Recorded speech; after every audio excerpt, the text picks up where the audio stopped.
where we have an awareness in the industry that menopause causes changes in our physical structure because of the changes in our skin integrity or whatever it is that the estrogen or the combination of hormones and the changes of the hormones can impact in different ways, it's really important to have that understanding from your side as well, how that works, what the changes might be, and work out whether actually some other treatment might be necessary for those clients. I guess that's the advantage of going to an aesthetic doctor for treatment as opposed to a beautician who's got a diploma in fillers or something, isn't it? Because you absolutely we have a deeper understanding as to what underlying things might be causing the symptoms that you're presenting with. It's just the same as going to the doctor with chest pain. You know, you have to look at what the other potential issues are. You don't just say, okay, it might just be a muscle pull or something like that. You have to think, okay, what's deeper? How can I make sure that I'm doing the best for my patient?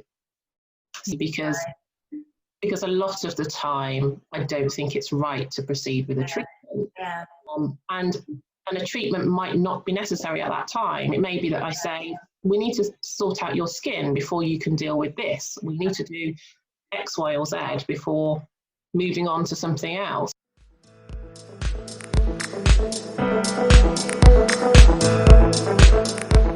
In terms of aesthetics,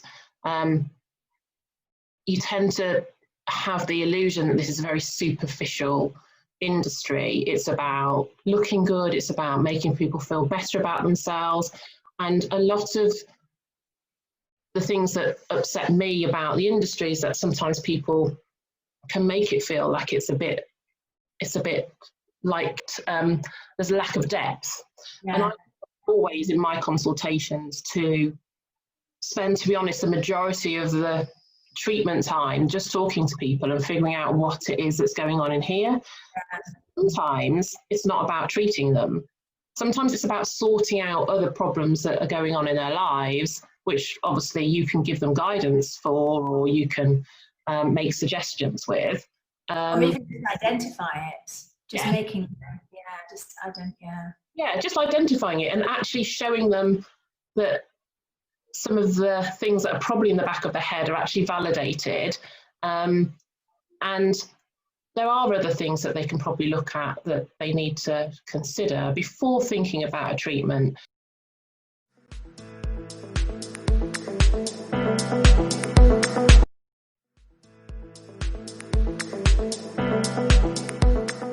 I mean, there's several times that I've identified that there are other medical problems going on. People have come in, for example, with problems around their eyes, dark circles, increased pigmentation, that sort of thing, or swelling, and they want under-eye treatments. And I don't, if we need to exclude other causes, we're still doctors at the end of the day. We still need to look at what the core problems are. And there may be that, we've identified people who've had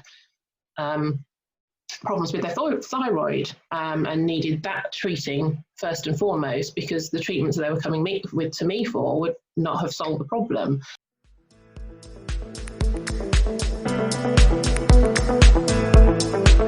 There are so many different options out there, and we've got such a great opportunity with lots of different colleagues in the industry that we can refer to if we think that something else is going on. And this is why the kind of network with you and other professionals and ophthalmologists and dermatologists and surgeons, these are all really, really important to have this collaborative sort of way of managing patients.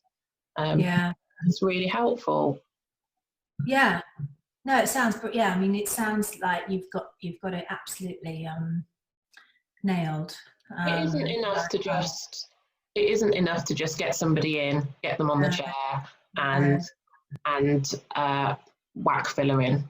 It is about treating the person. And I think my patients definitely, that's what they appreciate about my treatment of them. It's about what's right at the time. And sometimes it's just, you need to come in and have a chat. And sometimes people just need a chat and a hug, and you know, and a cry, and they feel better. And you know, the amount of times that that's happened, and people, you know, people come back because people feel that you're really after their best interest, which is what we all need to be.